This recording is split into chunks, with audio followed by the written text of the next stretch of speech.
Kuya, San Clemente to? San Clemente na po to? Dito yung bayan na ano, na maraming gwapo. San Clemente na po to? Oo, kuya. Dito po yung dito yung bayan ng ano, dito yung bayan na maraming gwapo. Dito. Dito po. Dayo kayo, no?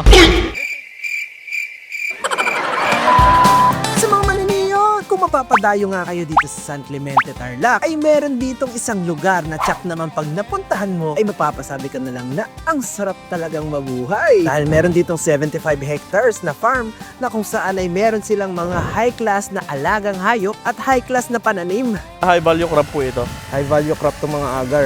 Opo. Middle East and Singapore yung mga ano no, target customer no. Opo, Dubai, Singapore kasi sila. Hindi mo akalain na merong ganito dito sa San Clemente, Tarlac. At isa pa, meron silang pinagmamalaki dito mga produkto na hindi lang basta-basta produkto. Ito ay yari sa gatas ng kambing. Galing sa mga kambing na to, ang lalaki ba naman, aray ka. Ina-export din pala nila itong mga product na to at marami na rin gumagamit. Ang kagandahan dito mga tol ay bawat benta ng mga produkto dito ay nagpo-profit ang kanilang mga farmers. Kaya maraming farmers ang nakikinabang dito sa farm na to. At soon mga maniniyot, pagtapos na at fully developed na tong kanilang farm ay ready na ang mga pagsistayan sa kanilang agrotourism.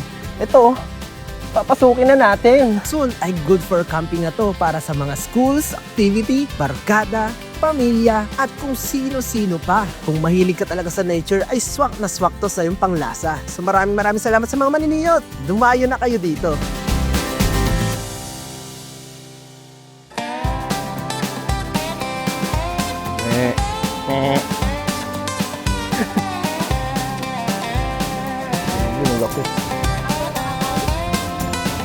Lagi na bahe, lagi sa dade.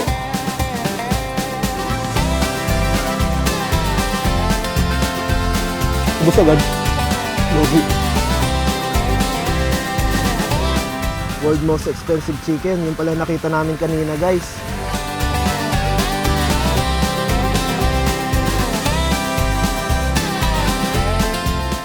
Bawal po magtanim ng agarwood ng basta dapat. Kailangan talaga may permit. May permit. Dahil maliit pa yung isang agarwood ko, unin ko rin mamaya bago umalis. Pip, pip, pip.